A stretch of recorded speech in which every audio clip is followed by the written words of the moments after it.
3 ગુણ્યા 2 5 ગુણ્યા 3 સરળ રીત કેવી રીતે ગણવાનું તે આપણે ગઈકાલે શીખી ગયેલા. આજે આપણે ફરીથી એક નવી રીત શીખીશું. બરાબર? જે પહેલી રીત હું તમને ગણિત બતાવું છું. અહીંયા કેટલા છે? કેટલા લખેલા છે? આ 26 ગુણ્યા 11 આપેલા છે. તો આપણે પહેલી રીત, આ પહેલી રીત, અહીંયા બે સંખ્યા તો અહીંયા શૂન્ય મૂકીશું. પછી અહીંયા 1 6 2 એકા 2 1 6 2 2 1 2 2. બરાબર? હવે આ રીતે ગણીએ આપણે. 6 ના 6 રહેશે, 6 ને 2 8 અને 2 ના 2. કેટલો જવાબ આવ્યો? કેટલો જવાબ આવ્યો બેટા? 286. સરસ, 286. હવે આ બીજી રીત આપણે જોઈશું. આ કેટલા છે? અહીંયા 6. કેટલા લખેલા છે? 2 ના 2 લખો અહીંયા. પછી આ 6. પછી આ બંનેનો સરવાળો કરી દો. કેટલા થશે? 8.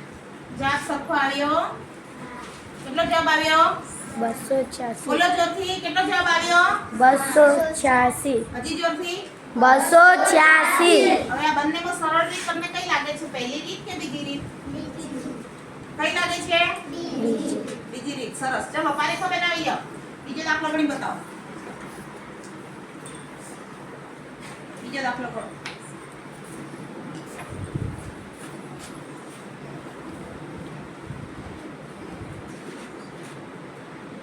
બરાબર પણ બેટા? હા બરાબર છે. પણ બરાબર લખ. પાછળ 5 બરાબર લખો. થોડા ઉપરથી. કેટલો જવાબ આવ્યો? 352. 352. સરસ. ચાલો આગળ. બીજું કોણ આવશે? યસ. યશ ઉભો થા. યશભાઈ ઉભો થા. આવી ત્યાં. ઉભો થાલા. એકદમ સરળ છે. ચાલો ઉભો તો થાય. બસ ગણિત તો આવડશે કે બધી? ચોક થઈ ગયું. ગણો. કેટલા છે? લખો. અહીંયા બાજુ. ચલો આ બધાને શું કરશું? આ બે સંખ્યાનો સરવાળો કરશું.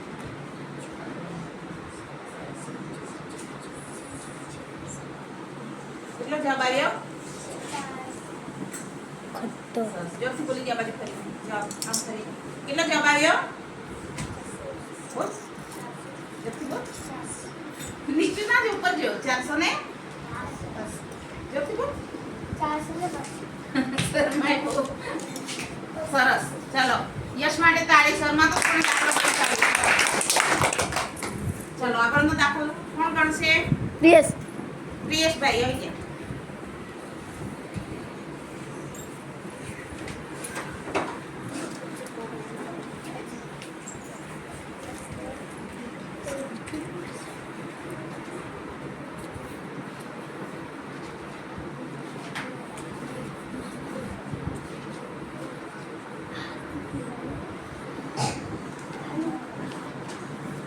કેટલો જવાબ આવ્યો બેટા?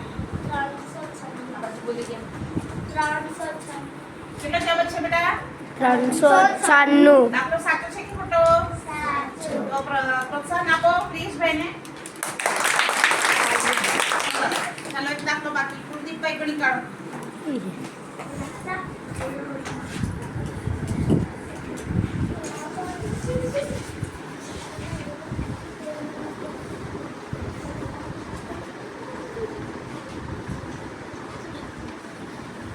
સરસ. કેટલો જવાબ છે? હા સાચો છે. Very good. ચાલો કુલદીપભાઈ માટે તાળી.